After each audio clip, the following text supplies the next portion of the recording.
cyane nari makumbuye byatari kabeho rugurira kari danje home sweet home man ese wakurikiranaga entertainment hano mu Rwanda uri hari kandi ari biko kazi nkora aho twapudete ibintu byabaye waragiye ibintu byabaye byabereye bidasanzwe muri entertainment banze ngutemo Tibloni baramuri komereza je ndabizi na show ya danje yabaye ya Trace ni ebana yabaye inkuru nini cyane imahanga kabisa ndakeka ari na bindi numvisha ese ndi kumva indirimbo wakoreye ibitaramo bitanu muri Canada n'icya gatatu cyeje ubundi muri Rwanda Youth Convention tubwira ibitaramo byo muri Canada wakoze umusaruro uvuyemo none experience kuri Kenisoro Kigali mu Rwanda twitege Kenisoro umeze gute igitaramo kinini nakoze bwa mbere ni Montreal ubwo nageragayo bwa mbere ikindi nagereranya nyine nkaho nagize nyine successful cyabaye successful ni cya giheruka kuba cya Rwanda Youth Convention twabonye abantu benshi cyane kubera ko hari haje abantu bagiye batandukanye nabo muri Amerika ariko sofa ibintu byose byagenze neza ibitaramo abantu hari barabikurikiranye cyane kabisa ya experience ni nziza nize ibintu byinshi bitandukanye nize ko ngikeneye gukora imiziki myinshi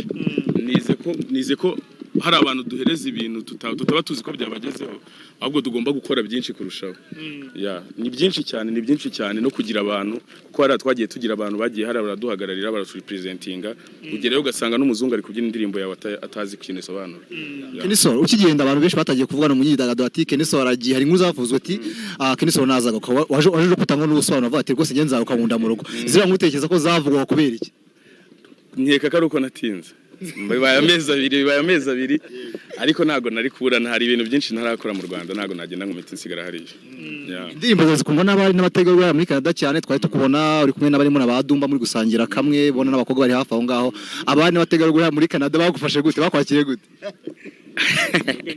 hariya tuhafite inshuti nyinshi cyane hari benshi cyane hari bari n'abategarugori nk'uko wari ubivuze bamwe twiganye bamwe tuziranye mu buzima bwo mu Rwanda badufashe neza of course twarabashitsi nago bari kudufata nabi Keni ibitaramo wakoze ni 6 mu mezi 2 habari n'imishinga kure muri Canada bo nago nigeze mbasha kuba nakora ibikorwa hariya kubera ko nari mfite time ntoya kandi ngomba kwibyaza umusaruro ariko ndacyafite igihe kinini cyo kujyayo na mu gitondo natega indege nkajyayo nkagenda ngakora ibikorwa cyane ko nari mfite n'ibindi uvuze ngo na mu gitondo wasubirayo mfite visa y'igihe kinini wagiye Canada wagiye Canada mu Burayi Amerika yo twitege ryari mu gihe pfumaza ndi kubiteganya cyane bitanatinze cyane ndahita nsaba uburenganzira bwo kuzajyayo kuko ndi kugenda ngerageza kugira experience yo hanze nabonye hari ikintu cyinshi iyo umuntu travelinza yiyongera kuri ku bintu bya yarasanzwe akora Keniso wabaye mu itsinda bivuze ngo ufite experience yo kuba mu itsinda no kwikorana kandi itsinda wabagamo wari umuntu ntatinya kuvuga yuko imbaraga zawe zitagaragaraga cyane ntago abantu rero bahaga amahirwe biri ruzima ndetse na Moze ukabona uri ku ruhande ariko kano kanya nubwo ntawo pima success y'umuntu ku buntu nubuze icyo ashaka ntago natinya kuvuga ko imibare nyereka kare muhanzi muri bo uhagaze neza ni gute wasobanura kuba muri groupe no kuva muri groupe n'urugendo wakoze nyuma yo kuvuye muri groupe kugira ngo tukubone byose no guhirwa nuko bitaduhiriye ngo dukomezanye ariko habaho n'amahirwe wasanga no munsi ari ngewe ari bire nawe ubyimenya ntawe wamenya ariko kuba muri groupe nge byaramfashaga cyane kubera ko byanyoreza akazi ariko kuba ndi ngiye nyine of course ibintu byose mbyikorera ngiye nyine nubwo umuntu agenda yunguka abantu akagira team ariko byabanje no kungora ngitangira career solo kuba muri groupe rero habaho gutizanya imbaraga gutizanya umurindi kugira ngo ibintu bibashe kugenda icyo nari mvuze cyuko nawe wabonaga yuko ari wowe utagaragara cyane muri groupe nawe cyakora kibonaga ntago nge nakibonaga kubera ko nge nabaga ndi no mu gikari ahantu twakoreraga ibintu byose asanga hari n'ibyo twaririmbaga n'ingewe wabitumitse ntibigaragaye wakiri ute gusangira utubyiniro mwe na DBN muri Rwanda Youth Convention muri weekend ishize ni ikintu gikomeye cyane kubera ko Ben turaziranye naramukoreye BGV bacitaho barabizi dukorana tubana DBN no igihugu cyose ni Uganda ni ibintu by'agaciro gakomeye cyane nawe naramubwiye ni yesi abonye ahantu ibintu bitangiye kugera ni by'agaciro gakomeye cyane kandi nawe ni umuntu ukomeye cyane ntago nabura kubyishimira kamera za The Choice ari muzafashe rero uri hariya umuntu wasuje bitandukanye n'abandi n'urukundo niyo wazanye kino gihuru bana niyo bakinzaniye nta wundi muntu nakwemera akakizana. Ufite umukunzi ubwo rero? Ndamufite. Umwe mu bahanzi berekanye ko abandi barabihisha. Oya nta mpamvu mbishira iki se. Ndi umuntu nanjye ndakunda. Hanyuma Kenisol ni amahirwe akomeye warugize cyane ko iyi weekend abahanzi bo mu Rwanda bayihariye ubwo turavuga Bruce Melodie ubu ngubu uri kubarizwa muri Leta Zunze Ubumwe za Amerika hari The Ben hari wowe hari Masamba Intore ibitaramo muri gukora muri kiriya gice cya Amerika na Canada ni ibitaramo bifite icyo bivuze ku muziki w'u Rwanda by'umwihariko ariko ni kenshi tubona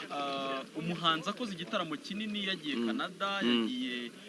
Europe akoze tour akagarukana ibitaramo gusa niye mpamba Kenisol agarukanye mu gihe cy'amezi 2 hari abanyarwanda basanzwe bakora hara muri Canada hari abatuyeyo nyuma y'ibitaramo niki uzaniye abantu basanzwe bagukunda bagukurikira umunsi ku munsi nabishira mu buryo bw'akazi ko ngewe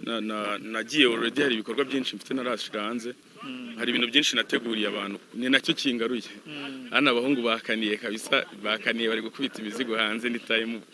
bari bukurasa rero urumva rero ngewe ngarutse gushira mu projet zanjye hanze nagiye nasohoye ikindi kintu cy'agaciro nungutse cyangwa nabonye hariya ngewe nagize abantu ubu ngubu mfite abantu bari mu bintu byanjye n'umufungo nakozeho gake Kenisol abahanzi bakorera umuziki hanze aba diaspora bakunda kuvuga yuko impamvu ibagora ari uko promotion y'indirimbo zabo batari mu gihugu ibagora kandi we wasohoye indirimbo enough kandi uri hanze feedback yari itandukanye n'indirimbo wasohoye hano mu Rwanda. Enough n'indirimbo yari isanzwe hari yari kuri EP yanjye yitwa Stronger Than Before indirimbo nakoreye mu Bubiligi nagizemo delay cyane kubera kugenda umuntu yongeramo ibindi bintu twari twarayikoze footage tubana nkeya shout out kuri Julie rero nayisohoye ngira ngo nyine abantu bayibone kuko n'ubundi nawe byemereye ntago yagize feedback nini cyane nkuko abantu baba babitekereza ngo video yakorewe hanze irahita igira amamiliyoni cyangwa iki ariko n'itafari rindi yashize kuri kariyeri yanjye ya feedback rero ngewe iba yabaye nziza kubera ko hari ikintu cyakiyongereye muri kariyeri. Uvuze ko n'ubundi abahanzi bakorera hanze bavuga yuko impamvu badatera imbere ari uko batari naha bifite ishingiro. Oya ni strategy bashiraho ko nanabibonye ko nabonye ko nize hariya ko bibaye ngombwa ko mpajya nakora. Wakora. Ikindi nanjye natamubaza wagiye by'umwihariko n'umwe mu bahanzi bari guhatana mu cyiciro cya Trace Best Rwanda Artist Mixers Award by'umwihariko wenda nibaje no kuba ugitwara kuba wagitsindiye ariko by'umwihariko kuba wari ugiye muri Canada ufize neza kuri nanomene mu Rwanda n'iki kindi kuri wowe muri Kenisol wiyumva gute muri kiriya gihe nyine ari no muri Canada bataravuga uwatsinze wowe ubwawe amaso ubise waba guceka imibare higeze byari bimeze bite? Oya nari muzi of course tuba tubizi rega bino bintu dukora tuba tuzi umuntu domina tuba tuzi n'umuntu uri kugerageza tuba tuzi ukuntu imibare ipanze nari mbizi rero kandi narabyishimiye ko ari na Bruce wagitwaye wenda ubutaha ni ngewe wabashije kuganira na The Ben muri kiriya gitaramo muganira ku muziki wa hano mu Rwanda ntabwo twaganira ibintu byinshi ariko nyine twaganiriyeho gakeya ko twarirukangaga twari dufite time nkeya ubona ufite igitaramo gikomeye muri Afrika haba hari ibiganiro ko waza dutaramira munsabire igihe cyadutwaye rero abantu baranegereje hano manager twasigaye oya manager ntago yaje no munsi dufite ari project dufite mu Bubiligi oya nagutoroka rega kubaho ko nawe afite visa nini cyane nabwo dufite ejo bundi Ben ahagaze ahangaha kujya muri Canada yanenze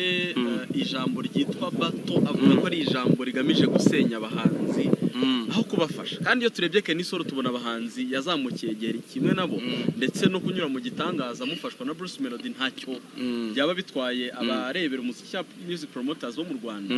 bateguye nk'akabato ka wenda na Juno wenda n'urugero ntanze ku giti cyawe utekereza iki kuri bato imaze iminsi iri kuvugwa cyane mu gihugu cya Uganda ariko yagera mu Rwanda umuhanzi agahita avuga ati iyo ni politike ni ibintu bibi cyane ni ibintu bigamije gusenya bato umuhanzi mukuru abinenze nk'ibintu bibi ese bato Kenisol ayitekerezaho icyaza tuyikoze na Juno kizigenza yaba ari ukubasenya koko bato biterwa n'ikintu igamije biterwa n'ukuntu yanavuzwe iyo bato ko ngewe nkeka ko bato zisanzwe zibaho cyane kandi byanakwinjiza n'amafaranga ahubwo bibe bitarimo inzangano izo bato zibeho zikorwemo amafaranga ya ntago mbibara nko guhangana cyangwa iki ko turazibona bato zisanzwe zibaho dusanzwe tubona amashow menshi y'amabato muri Amerika n'ahandi hagiye atandukanye ahubwo biterwa niyo bato ikintu bashatse kuyita ya ubona giriya aho yaba igamije iriya yakrewetinzwe n'abafana yadusabye itwaye iki oya iriya nabonye irimo politiki ariko ntago urugero rwa politiki mu waba uri ku ruhe ruhande hagati ya The Ben na Melodie ndi ku mpande zombi Urakoze cyane. urakoze cyane